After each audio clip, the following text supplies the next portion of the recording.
जगदीप धनखड़ के इस्तीफे के बाद अब आगे क्या? कब और कैसे मिलेगा देश को नया उपराष्ट्रपति? अचानक जगदीप धनखड़ के इस्तीफा देने से उनके उत्तराधिकारी की दौड़ शुरू हो गई है। अब सवाल है कि जगदीप धनखड़ का उत्तराधिकारी कौन होगा। दरअसल भाजपा एनडीए को निर्वाचक मंडल में बहुमत प्राप्त है, जिसमें लोकसभा और राज्यसभा के सदस्य शामिल हैं। आगे के दिनों में संभावित नामों पर विचार किए जाने की संभावना है। भाजपा के पास इस पद पर चुनने के लिए नेताओं का एक बड़ा समूह है। राज्यपालों में से या संगठन के अनुभवी नेताओं या केंद्रीय मंत्रियों में से किसी का भी चुनाव किया जा सकता है।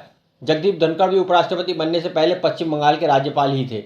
संविधान के अनुच्छेद 67A के तहत राष्ट्रपति मुर्मू ने उनका इस्तीफा तत्काल प्रभाव से स्वीकार भी कर लिया है। अब राज्यसभा में सभापति की कमान कौन संभालेगा? नए उपराष्ट्रपति के चुनाव तक राज्यसभा के उपसभापति हरिवंश नारायण सिंह राज्यसभा के कार्यवाहक सभापति की जिम्मेदारी संभालेंगे। संविधान के अनुसार उपराष्ट्रपति पद खाली होने के 60 दिनों के भीतर नए उपराष्ट्रपति का चुनाव होना अनिवार्य है।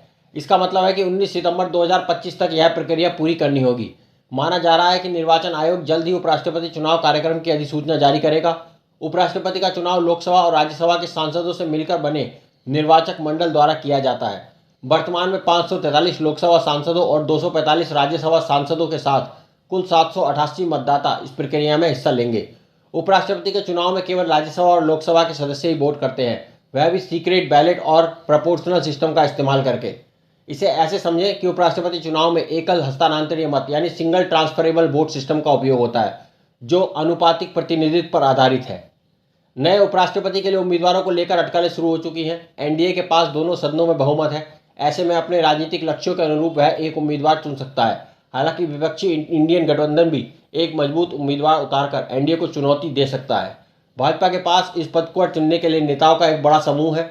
राज्यपालों में से या संगठन के अनुभवी नेताओं में से किसी को भी चुना जा सकता है।